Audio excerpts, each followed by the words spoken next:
Now, I understand you guys are both in other businesses.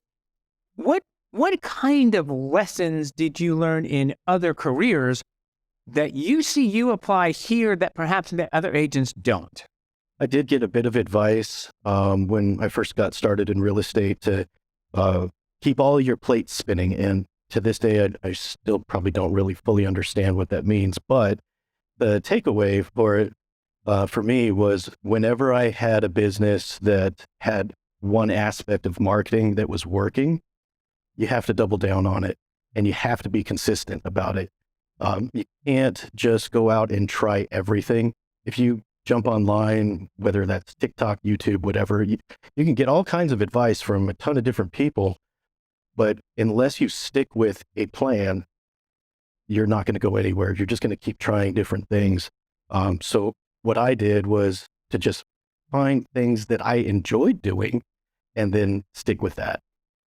Got it. Very, very, very well put. I think, yeah. And as far as the spinning plate, so I'll try and give you what that's, how about, I am a huge Tony Robbins fan. I actually spoke. Oh, good. I'm glad it wasn't you. I was going to say, oh my goodness, I'm sorry.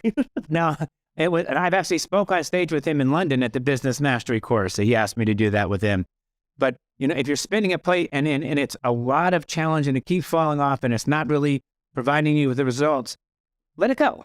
And then maybe put another plate on or something else. And as you said, which was absolutely brilliant, and I'm sure this is many, many companies outside of our industry know that if you go down a road, if you put in $1 and it brings you back $3, only thing you need to do is figure out how to find more dollars, right, to get to the $3. And so I think that's my interpretation of what you've said there.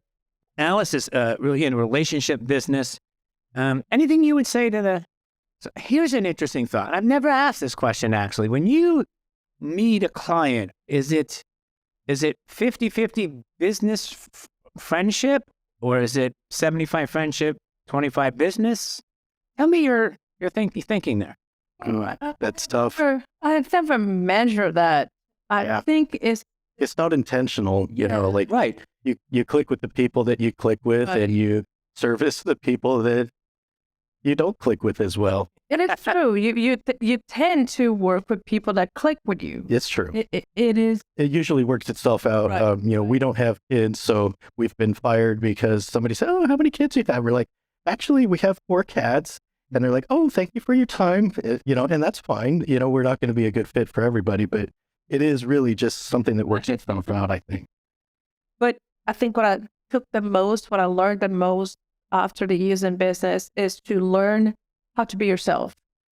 You trying to mirror other people and try to be who they want you to be it's not going to work. You have to be yourself, and the people will float to you. The ones that click with you are going to work with you. The ones that don't, they're going to go away and they're going to find somebody that click with them. Right. It's called the law of attraction. So it's a law of it. And that is, he's out of Solana Beach. He's been around for 100 years, motivational speaker. It's not Tony, but I'll think about it later. But it's very, very true that they look up the law of attraction.